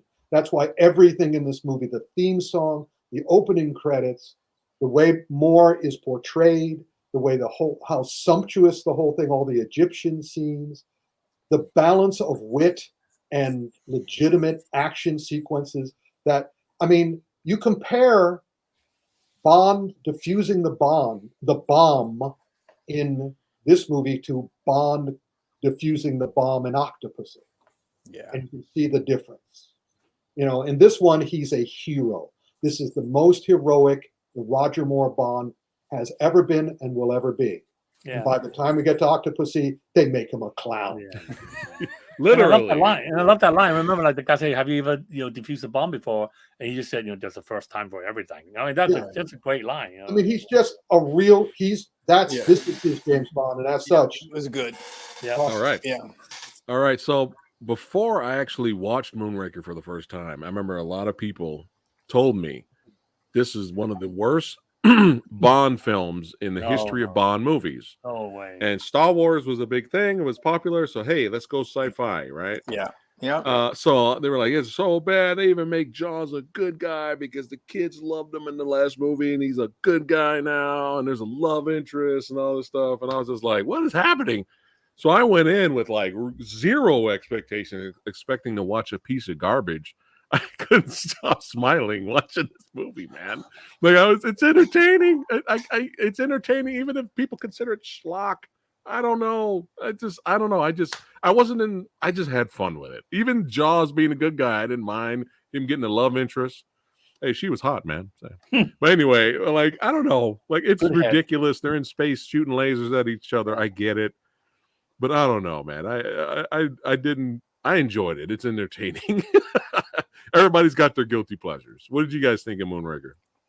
I mean, this is my first Bond film, really. This is my first Bond film, my first Roger Moore Bond film, my first Bond film in the theater. I loved it. It was hugely entertaining. I still remember how the audience reaction to it. Like when the boat chase, when that boat jumped up from jump up over the sun, people were yelling, gasping, and then when the guy said open the cargo bay, and he saw all these guys in the spacesuit floating up, going towards the station, people were clapping and stuff. Oh, that was great. It's hugely entertaining film. I mean, to me, it's almost like equal. Like The Spy Who Loved Me, Moonraker, like it's almost like equally good. But this one, I mean, of course, it's because of Star Wars, they have to go the space route and all that stuff. But yeah, I mean, it was fun. It was great. Oh, I mean, man, look at got Vincent's the face. tail. Yeah. look at Rick desperately trying to take it Man. down. Vincent looked like he's about to kill somebody, man. He's just like, Oh, he hasn't stroked his spear yet, so we're good. I know. he's the Godfather. He's the and Godfather. It It was also has Vincent's gonna start stroking the cat. He's gonna bring a cat out. right. And it also has the best John Barry score. I mean, this is a great. The John Barry score is just great. I mean, On Her Majesty's Secret Service, wonderful. This one is also equally good. So, All right, Wow. Vincent, hit us with it. Glad you like it. Glad you Yeah. like it. Oh boy, Frank. Sorry, man. hey, childhood memory, man. Yeah, I know. Well, if it was your first one you saw, but for me, whew, talk about cheesy. Oh my Lord. Whew, this was like a slice of like what that American cheese you get in a wrap, polystyrene plastic. Well, that's not even good cheese. I mean, It's not even government cheese. it isn't. Oh man.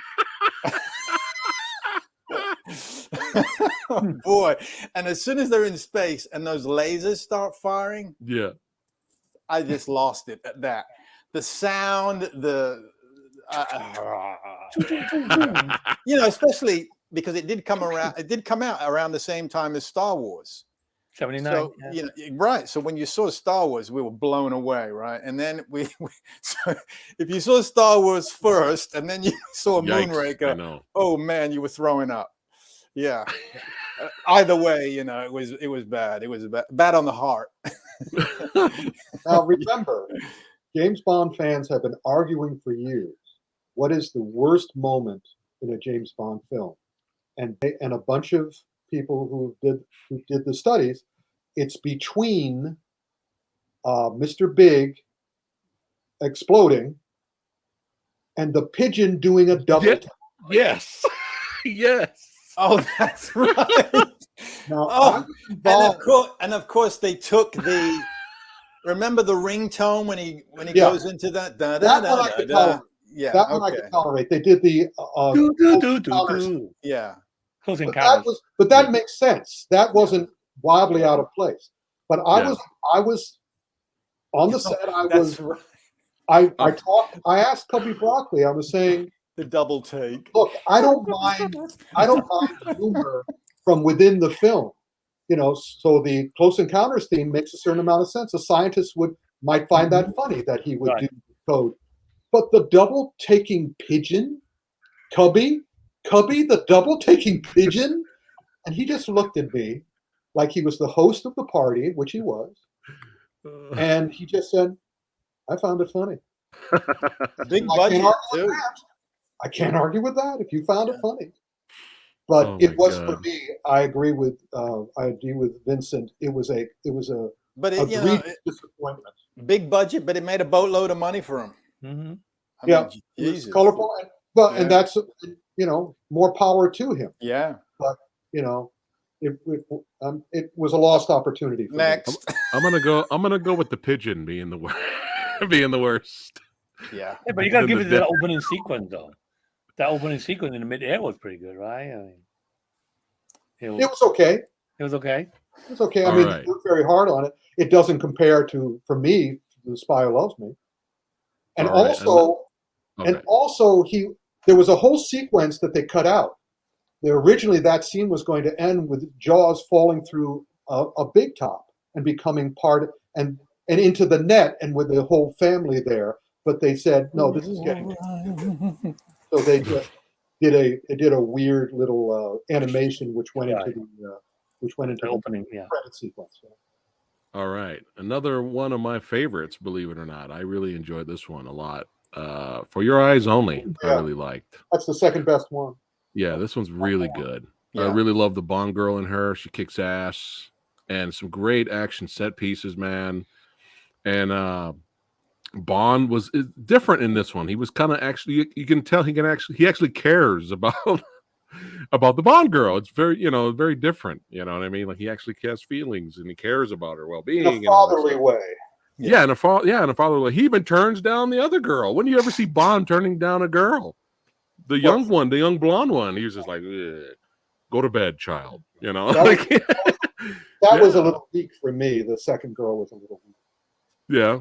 Well, he turned her down. I'm just making a point there. Like Bond turning it down in sex? What?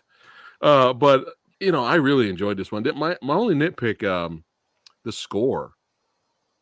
Bill Conti. I don't know if John Barry was not. I don't think he did this one, but the No, score was a little. Bill Conti.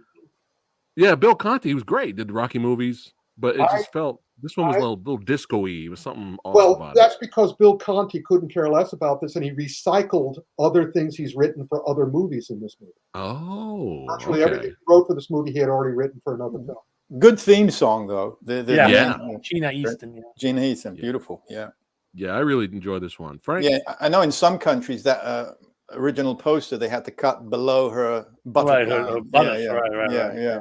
Oh, I like it. I mean, I saw it in theater in Hong Kong, and I remember how hard, like how hard the marketing folks at that time kept telling people this is a smaller scale Bond film because they don't want audiences to be disappointed by it and like no big set pieces at the end and all that stuff. Right. I liked it. I thought it was good. It was a nice, moderate size, a mid-sized Bond film. I love that whole sequences at the ski place in the ski resort. That whole thing was done nicely. I like the climbing at the end, climbing up to that tempo at the end. That was like you can kind of feel, and when that stuntman actually, he fell, he dropped. That was pretty, breathtaking. I mean, that was the same stuntman who did the parachute drop in the opening of Spy Who Loved Me. Right. Wow. Yeah. No, that to me that was a great stunt. And I know he had a lot of safety precaution, but still to see someone actually fall that high, that long, that's great. So I like this film. I think this is like to me this is like the third best Bond. I mean, but the Roger Moore's third best Bond film for me. Yeah. All right. Good one. Vincent. Yeah. I agree with. Okay. Good film. Yeah. No complaints about it. Solid. Yeah. Vincent tasted the film and said, "Yeah, it's good. It was good." Just I like know you're not a fan of, but come on, this is your favorite. Oh no. And one more thing. I always wonder how you come up with these things so fast, but cool. Right. One more thing I like about this film is, again, I know Roger Moore didn't want to do it, kicking that Mercedes down the cliff. Right. Yeah. That's what I was. That was brutal. That was great. That was great. This is Roger Moore's From Russia with Love. This is an espionage. Yes. Didn't this one start in the graveyard where he's by Tracy's grave? Yes, in the opening. Yes. Yeah. In the opening. Again, Cubby Broccoli is totally responsible for that line. I'll give you a solid gold delicatessen. With the kind of the funky gold Blofeld. The fake Blofeld, because they couldn't legally again call him that Blofeld. that was lame. That was the lamest part of the film. It was I agree. I agree with that one. That was it was a little weird. But the rest of it, they tried to make it. They always, when they go too far, and they knew they went too far with Moonraker, they said, let's pull back. Well, no, they went too far with Octopussy. Yes. And then they really went too far I like Octopussy except for the clown scene. The opening is great. It's been a long time since I've seen this, but I remember being entertained. I thought it was real good. I remember being entertained by it. It was over the top, like him swinging and doing the Tarzan thing and telling the tiger to sit down. Like it was bonkers, but I don't remember hating it. If you remember, I think Octopussy and Never Say Never Again came out within like a week of each other. They were like in competition. That's so crazy. Yeah. Octopussy won. It did. Yeah. All right, Frank, thoughts on Octopussy? Yeah, again, I saw this in the theater, double with Diamonds Are Forever. I liked it. Really, I don't know. I also thought that the cinematography was kind of flat. Like once they got to India, you would think, well, India, colorful stuff. No, like that palace is just boring. I mean, the way they shot the palace was boring, and then the final, the final shootout thing, it just felt too studio for me. Very true. Yeah, it just felt like this is like this is small scale. It's too studio. You can tell this was a set, and then the final plane thing wasn't too convincing either. I like the stunt on the plane. That was good. Climbing on the top and then doing all this. But this is no. And then the clown. And the interesting though, they use Q more in this. That's true. Q was a part of it, on the hot air balloon and what. Yeah, the crocodile thing. Yes. I really liked the opener. The opening was good. That was a real espionage sequence, blowing up the hangar with the mini. And they brought back Maud Adams. Yep. Yes. Which I wasn't that happy about. I like her. I'm glad she got another job, but this is not Perry Mason. You don't want to keep or Columbo. You don't want to keep repeating actors. I saw her already. What do you think? Remember her from the other film? And she died too. Yeah, in the other film. The Man with the Golden Gun. So it's an okay Bond film. It's certainly not as bad as the next couple. I like what we're this is going by a little faster when we all just jump in and give our thoughts. So let's do that instead of me naming who to talk to. Who talks next? We just jump in. All right, here we go. Oh man, A View to a Kill. Oh dear, oh dear, oh dear. This, Christopher Walken. Did you guys feel like he phoned it in? I love Christopher Walken, but I felt like he was just, I'm here. I'm a bad guy. All right. It was supposed to be. Oh, really? I couldn't get, and David Bowie went, no. Said, well, who's like David Bowie? And again, Walken would take the money. Christopher Walken's death in the movie was hilarious, though. Like it was really funny. His death. I don't hate this movie, but it's just more so old. He was not struggling, man. He was too old to do this. Yeah, it was like I think 58. Yeah. Oh my God. Yeah. And I'm trying to remember it's in the book again, but I'm trying to remember they had already cast another James Bond, and he, there's a couple of people throughout their careers that more just kept coming back. Huh. Yeah. And Tanya Roberts is almost like his daughter than the girlfriend in the film. Right. Poor Tanya. What did you think of bringing in Patrick McNee, right, from Avengers, and then killing him ignominiously? I mean, he looks terrible. Yeah, it was bad. What did you think of Grace Jones? I didn't. She could have been great, but again, they treated her poorly. Yeah, I guess you could say she's one of the most memorable parts of the movie. Roger Moore did not get along with her at all. Yeah, I heard. Yeah. No one got along with Grace Jones. That was the problem. Yeah, their kissing scene was awkward. It was so awkward when you watch the movie. It's like, oh no, what's something's not right. Yeah, you notice throughout the entire movie, James Bond is a reckless endangerment to public safety. Yeah. But did you spot Dolph Lundgren in the movie? Yes. I was cracking up. I was like, oh shit, it's Dolph. I think they were dating at the time. There you go. They were. Yeah, that makes sense. Yeah. All right. So average, No, No, worse than average. trash. way below average. Okay. Okay. This Yeah. is one of the worst Moors. Yeah. The All Duran right, here Duran we go. song was good. The Duran Duran song I liked. So that's- Yeah. Yeah. It was solid. All right. I'm going to get a lot of flack for these next two ones. I'm going to get a Uh-oh. lot of flack, but I got to be honest. here. All right. So again, by the time I got around to watching some Daltonator, I was like, this guy's Bond? I was so lost because I'm so used to seeing him as a bad guy in movies. And I was like, Dalton is Bond? All right. So I was like, all right, let me give it a shot. I like Timothy Dalton as Bond. I'm sorry. He's Oh, he's I great. like him as Bond. I think he gets a bad rap. I really He do. does, because it wasn't his fault. He was sabotaged. He could have been the best Bond ever. Mm-hmm. Have you guys seen Lion in Winter? Yeah. No. Timothy Dalton, go see Lion in Winter. Number one, it's an awesome movie. Hmm. But also Timothy Dalton is in it in one of his best performances. And if he portrayed Bond the way he portrays the King of France in Lion in Winter, he'd still be playing Bond. But the problem is that he was given total freedom to play Bond anyway. He had a very weak director. Hmm. And the director let him do all this histrionic stuff. He wasn't playing a spy. He was playing a grand Shakespearean actor. Yeah, but it was John Glenn, man. You can't. John Glenn is like Major.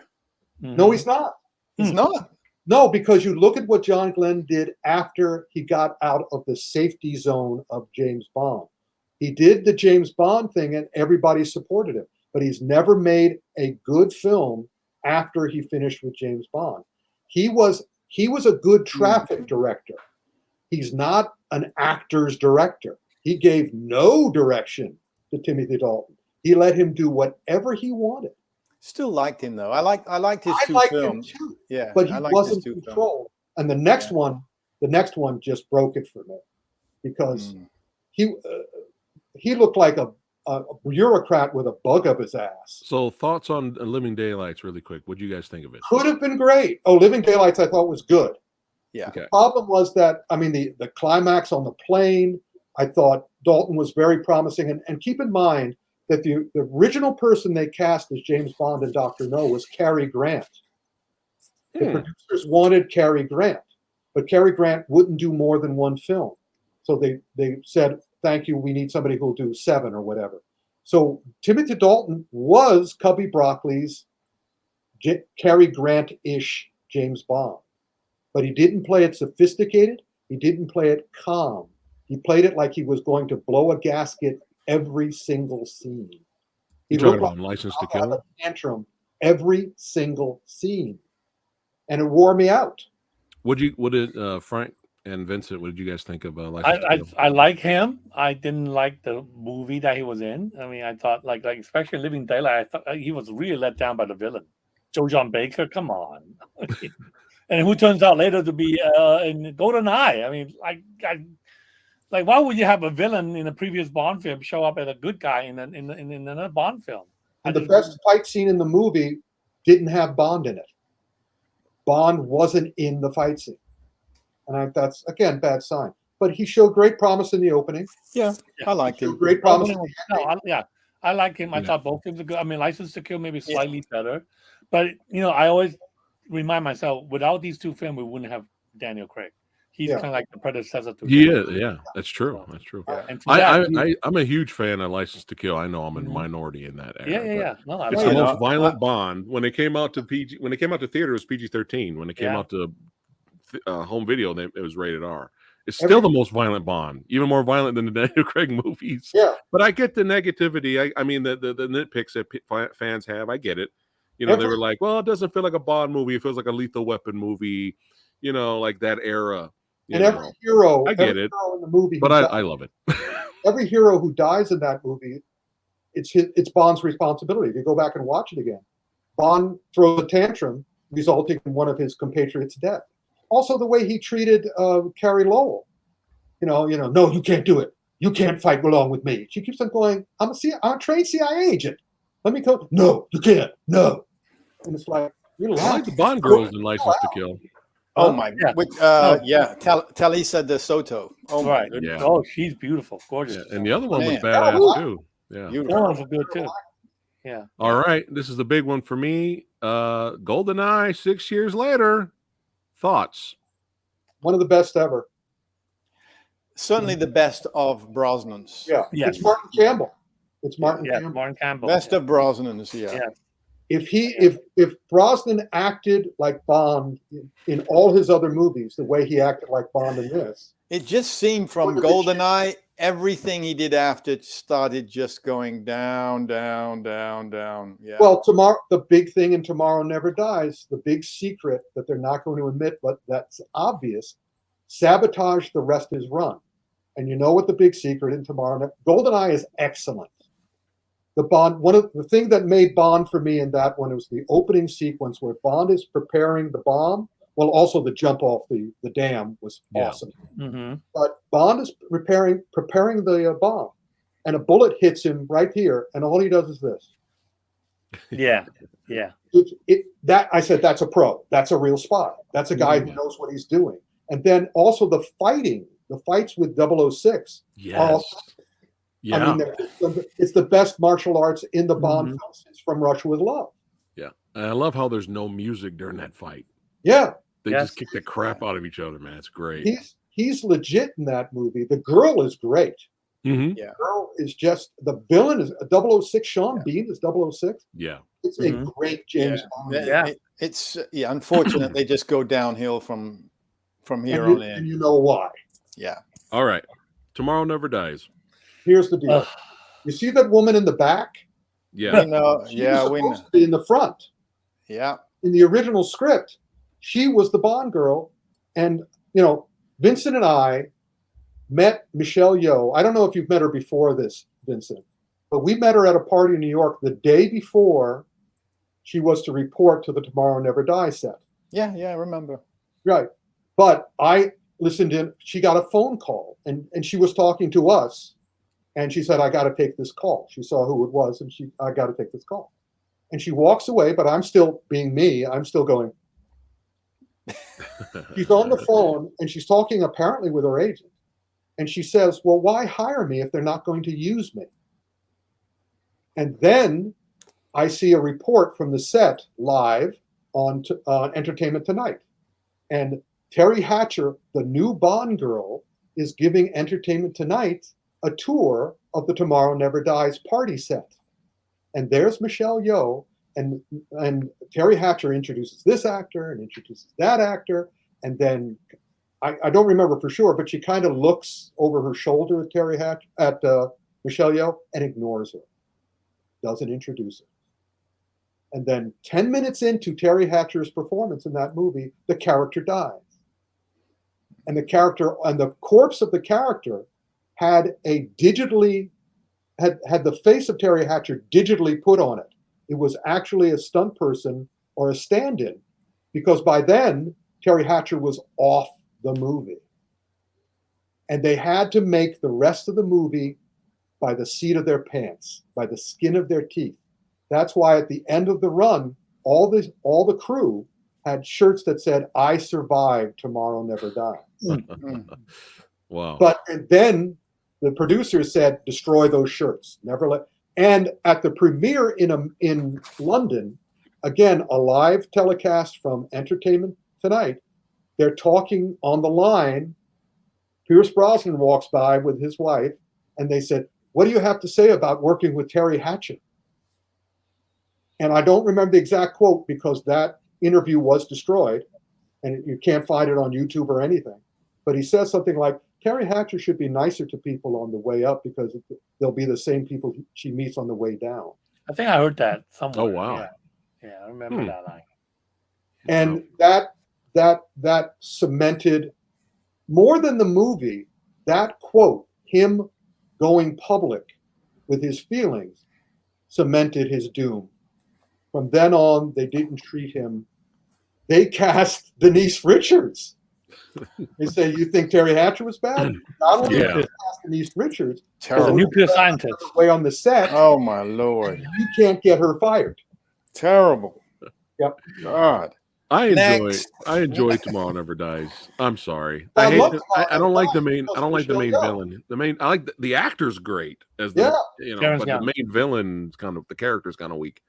Tomorrow Never Dies but, really pushed forward Asian film because Yeah. Michelle Yeoh was the first Asian actress who was included in the publicity, who was Right. included in the promotion. She got to do the beer ads alongside Pierce Brosnan. Pierce Brosnan loved Michelle Yeoh. Yeah, but there's some Yeah. great action set pieces in here, the man. action The set motorcycle pieces. chase, the shootout at the end. Philip Kwok helped do a lot of the action shootout fight choreography and stuff at the end of the movie. He even had a little cameo, you know, in the movie. Yeah. I mean, it was really cool. I mean, the self-driving car sequence. yeah, right? that was The great. only thing I was really mad about in that movie is that Jonathan Pryce makes fun of Michelle Yeoh, and Michelle Yeoh doesn't get to get him back for it. Yeah. Oh yeah. She should have at the end gone to him. Yeah, that would have been great. You should have killed the shit out of him. I like the music, the score. David Arnold. Oh yeah. He was like, you got John Barry, who's the best. David Arnold, I think he's like the second best. Yeah. As much as I like GoldenEye, the I think it was, I don't know if it was Aaron Sella. Eric Sella. who did the professional, you know, Right, the French just, dude. it was a fine score. It's fine. It just David Arnold just kind of Nothing has ever gotten better than John Barry. No, Yeah, of course not. No way. All right. way. Everyone's favorite. The world is not enough. Yeah, at this point the fix was in. Let's just The actress, what's her name on the right? Sophie Marceau. Sophie was Marceau, great. beautiful. She's absolutely stunning. And Yeah. but the character was And good, gr- and she she could was act. really, she was good. Yeah, she was Yeah. really good. if That's the best part of the movie. Brosnan had his way, he would have gotten rid of Denise Richards and put her as But the movie sucks. but they're not going to let her do. They weren't going to let him do that. Yeah. The opening great boat chase was good. opening boat chase was good. But that David was it, Arnold's really. music there. That's it, though. Like, Yeah. none of the other on. action sequences held up to the opening, you know. Again, the opening was annoying to me because he was reckless endangerment to public safety. He went through a restaurant, and also he drops 60 feet onto solid metal and doesn't. Who brought the marshmallows? Come on. I know. My biggest pet peeve with the movie, this was one of those because I was like, yay, I like Pierce Brosnan, and yay, I like Bond now. That like when I first watched this, I was like, yeah. And then the second time I watched it, I was like, No, not yet. Yeah.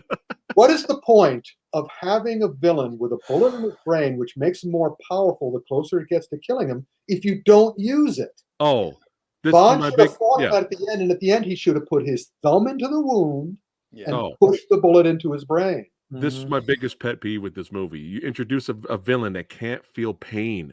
Imagine the fun you could have had with a fight scene. Yeah.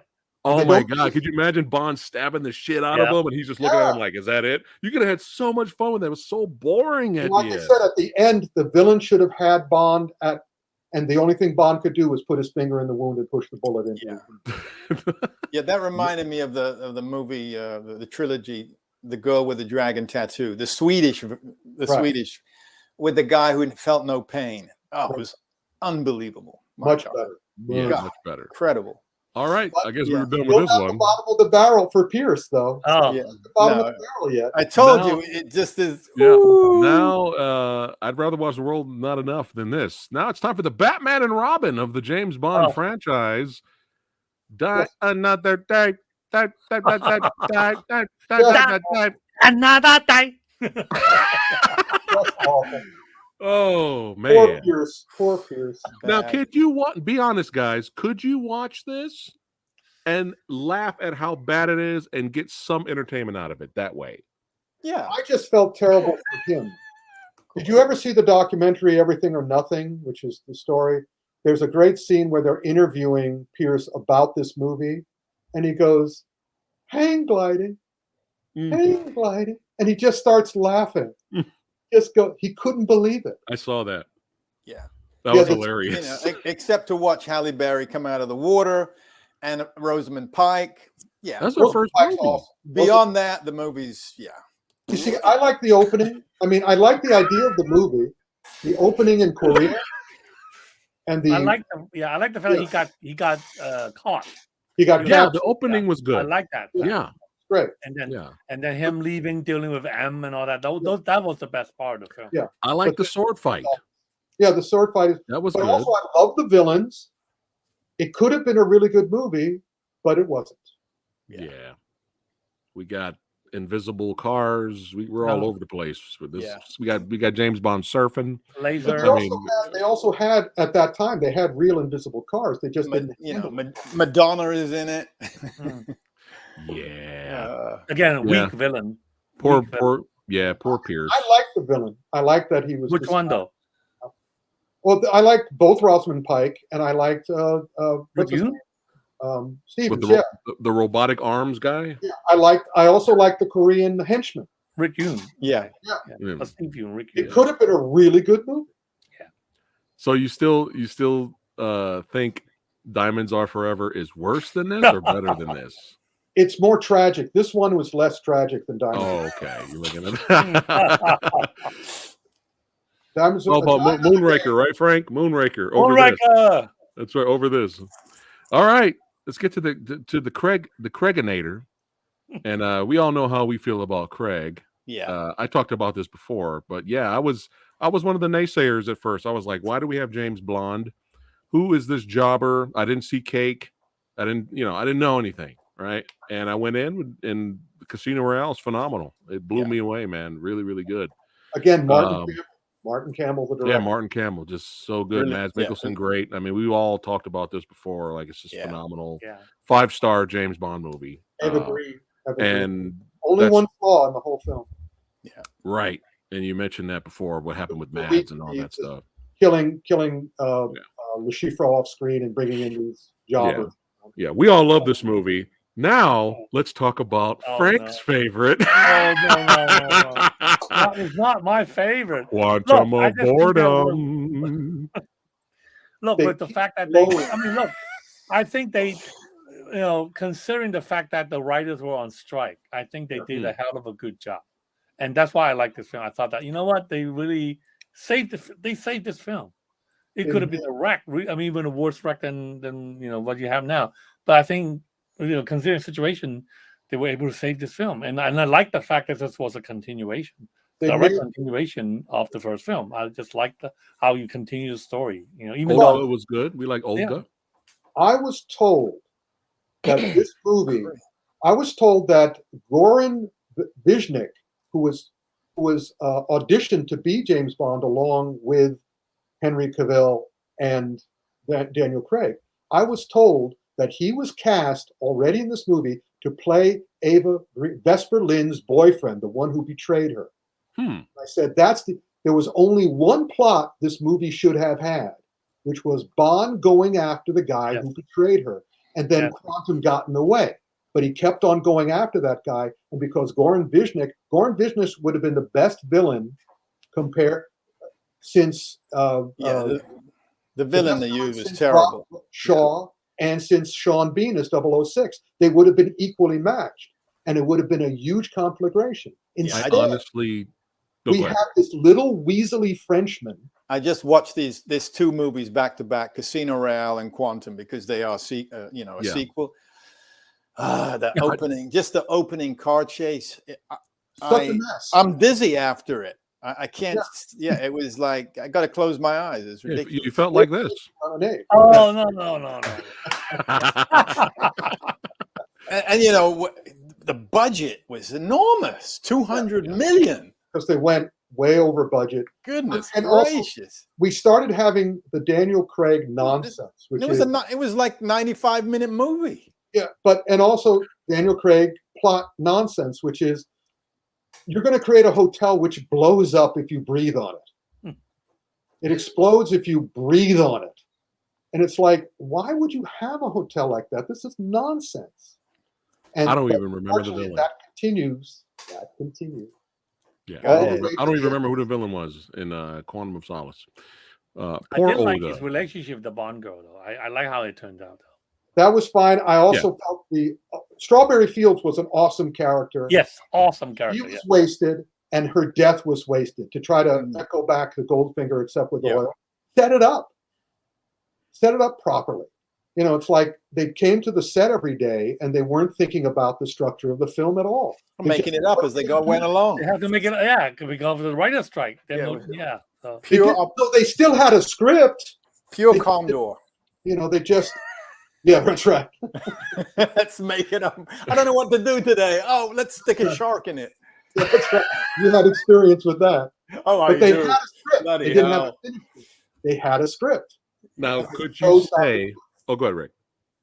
No, could you say that Never Say Never Again is proto Skyfall because you have a Bond who's older and dealing with being old? Well, in that respect only. I mean, Skyfall was an anniversary movie. It was, I think, the 50th anniversary of James Bond, and as such, as a celebration of the James Bond series and of James Bond, I thought Skyfall worked. However, it harkens back to Goldfinger in that he doesn't accomplish shit in this movie. Exactly. Yes. But it's still a fun movie. It's still a beautifully done movie. I love this movie. Finney, Judi Dench, Javier Bardem. I mean, it's awesomely made. Yeah. It's nonsense. I mean, the whole sequence with the subway. I mean, how did Bardem arrange that? Yeah, I know, right? Yeah. But still, I enjoyed it, and I have the DVD, and I still enjoy it for what it is. But it was a warning to me and everyone as to what Daniel Craig's Bond would become. Yeah. Which is a navel gazer. The movies are not about James Bond; they're about Daniel Craig as James Bond. Interesting. All right. So we are kicking ass and taking names, starting hot. Kind of tripped a little bit there. All right, it's all right. We caught ourselves. We caught ourselves a little bit, and now we're asleep. We're sleeping. We're taking a nap. I wish I was asleep. I wish I had been asleep. I watched it again, man, to prepare for No Time to Die, and I still feel the same about it, man. It's just like, it is a literal mess. It's so disappointing. It is. They didn't do anything with anybody's character. It's like, come on. I liked Entertainment Weekly's theory, which is everything in the movie. As soon as they get on a train, they take a train, which apparently has a stop. If you sit on the train, you'll hear them go, Blofeld Secret Headquarters, next stop. Get off at Blofeld Secret. So he's going to Blofeld. Blofeld wants him there. And Hinks has a big fight with him on the train. Why? And also they give Hinks the job because he takes out the eyes of another Spectre agent. I mean, what kind of business are you running, Blofeld? Yeah. And then the whole end of the movie, Bond is getting drilled in the head. And so Entertainment Weekly said he was dead. They killed James Bond, and the rest of the movie is his fantasy, like the end of Brazil, like the Michael Palin movie, Jonathan Pryce movie, The End of Brazil, or the occurrence at Owl Creek Bridge. Because the rest of the movie makes no sense. Yeah. He takes the gun and again, they have another headquarters that blows up if you shoot it. Just explodes if you shoot it. It's just. I know you hate to fight on the train, but I was so bored. That drove me crazy. I was so bored that I liked the fight because I was so bored. I was like, hey, all right, action. Let's go. But yeah, go ahead. You have a knife. You have a big muscular guy in front of you. How do you use the knife on that guy? You do what James you do Psycho, which is what Daniel Craig did. Do you do Psycho so he could block it? Bad. So you're saying bad fight choreography there? No, it wasn't a choreographer's fight. By this time, Daniel Craig had taken over the productions. Oh. They gave him all the power in the world because he was so pissed. He was in terrible pain throughout this movie. He damaged his leg and his knee at the beginning of the production. So he kept going. So he was angry throughout. He was the word they use, I think he used the word, agony. He was in agony throughout this movie. So at this point, just get it over. Just get it over. That's kind of like the movie. Let's move on to the next one. This was 10 hours planned, Vincent. Yeah. All right, yeah, and to go back to on Her Majesty's Secret Service, I bought their relationship way more than Bond's relationship with this girl. That was so forced. So Yeah. how Frank feels about No Time to Die. On how Frank feels about Quantum of Solace. That's how I feel about No Time to Die. Because I was just kind of like, yes, it's a step above Spectre. There seemed like there was effort, and it could have been a lot worse. So that's how And when we already talked about No Time to Die. If you guys haven't seen our review, make sure you check it out. But it's just one of those things where maybe at the time, because I came out fresh out of the theater, I rated it maybe a little bit too high at the time. Me too. But I was entertained. I was just so happy that I wasn't bored and falling asleep. I was entertained by it. And I love the little Easter eggs and homages to the previous films. That's how I felt about second viewing, all the stupidity came out. All the stupid stuff came out. Like killing the scientist who could have cured the problem. Right. What the hell were you thinking? Remember like the article I sent you about the kid? Yeah. Like how I think one reason that people got turned off by the film was because, it involved a kid in peril in 2 scenes. The chase in the forest, and then later in the the bad guys headquarters. Yeah, I think some people are turned off by that. Well, of course, it's a stunningly creepy sequence in the headquarters, and the only way they could figure out to end it was just the villain just letting him go. Just go away. Just go away now. I'm going to stop acting like I'm going to have sex with you. Just go away. But we all loved Anna, of course. She was great.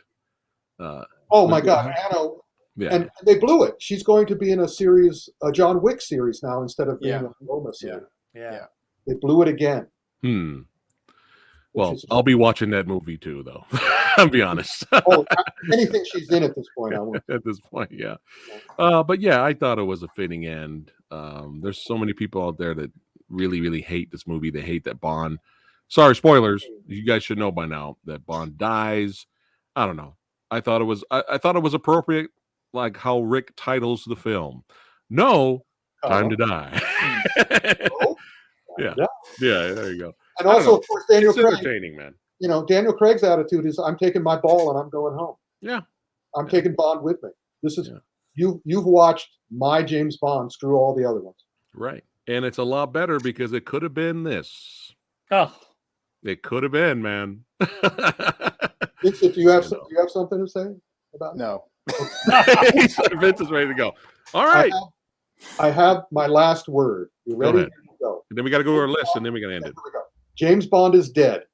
Long live James Bond. Hey, love it. Right. Like that. All right. Okay. All right. Time for our list. Top 10 list. Really quick before we do that. Yeah. This is who the internet voted for who their favorite Bond was. You ready? Here we go. And I couldn't put George Lazenby in there. I tried to, but they only gave me a certain amount of spots. So sorry, I couldn't put George in there. But here you go. Yeah, of course. Sean Connery. There you go. Without Sean Connery, the others wouldn't exist. Man, Dalton is low. Damn. All right. Just showing the love to the public. All right. So now we're going to go around, give our top 10 list and who our favorite Bond is, our favorite movie is. Frank, go ahead. So top 10 first and then the favorite Bond? Yeah. Okay. Yeah. All right. So number 10, Quantum of Solace. We're going backwards. We're going backwards. So some from the 10 to 1. Lead up to the best one. Like David Letterman style. Your favorite. Okay. So number 10, Quantum of Solace. I know. Number 9. Number 9, GoldenEye. Oh dear. Okay. Number 9, GoldenEye. Number 8, You Only Live Twice. Number 7, No Time to Die. Okay. Number 6, The Spy Who Loved Me. Number 5, Dr. No. Number 4, Moonraker. Number 3, Casino Royale. Number 2, On Her Majesty's Secret Service. That's my number 2. And number 1 for me is Thunderball. All right. Yeah. Look at that. Wow. So it's obvious that Connery is my favorite Bond. So. All right. Look at that. All right. Vincent? 10, No Time to Die. 9, Living Daylights. 8, License to Kill. 7, GoldenEye. 6, Spy Who Loved Me. Number 5, On Her Majesty's Secret Service. 4, Casino Royale.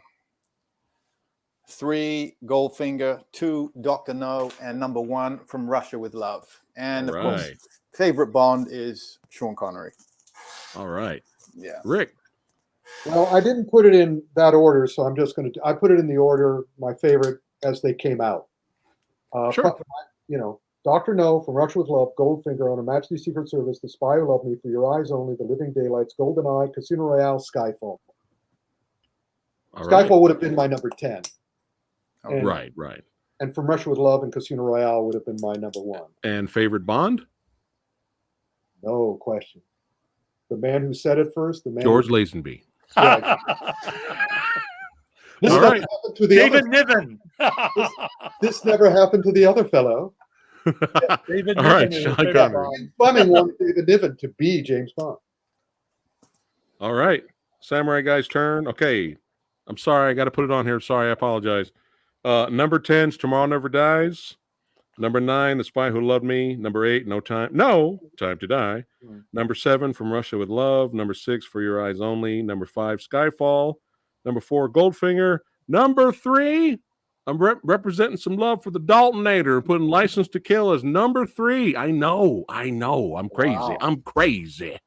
All right. Number 2, Casino Royale is my number 2. It's not even my number 1. Number 1. I gotta give love to the movie that opened the gates and made me a Bond fan.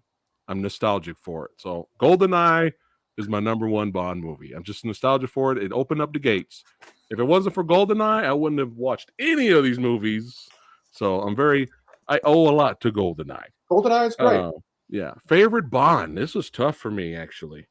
Because you'd think, oh, well, it would be Pierce, wouldn't it? Nope.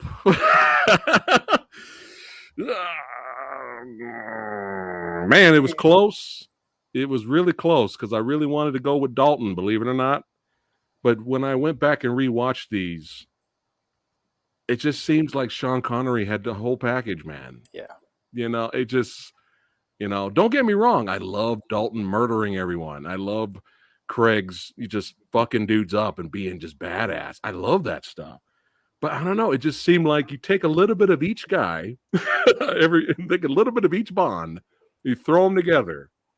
It just seems like Sean has a little bit of everything. He's got the whole package. Everybody followed it. I'm surprised I picked Sean. Yeah. I don't know, but I can't deny it. All right, this was a lot of fun. This was a blast. We need Vincent to get some sleep. What is it, like 11 o'clock over there? 11th. Yeah. No problem. Get some dinner. Yeah, get some dinner. Always an honor and a privilege to have my brothers here. That's right. Rick Myers, Frank Jang, Vincent. Yes, that's right. All their information is in the description box below. That's right. So you guys can follow and subscribe. And I'll see you guys that are watching right now. I'll see you guys in a couple of minutes. I'll be back online streaming again. Going to take a look at Morbius and the Book of Boba Fett. The trailer is going to check those out. So see you guys in a little bit. Take All care, right, guys. Take care. Bye-bye. Bye-bye. See you guys on the next one. Take care, guys. Yeah. Watch Bond movies. Watch all of them. Except Die Another Day.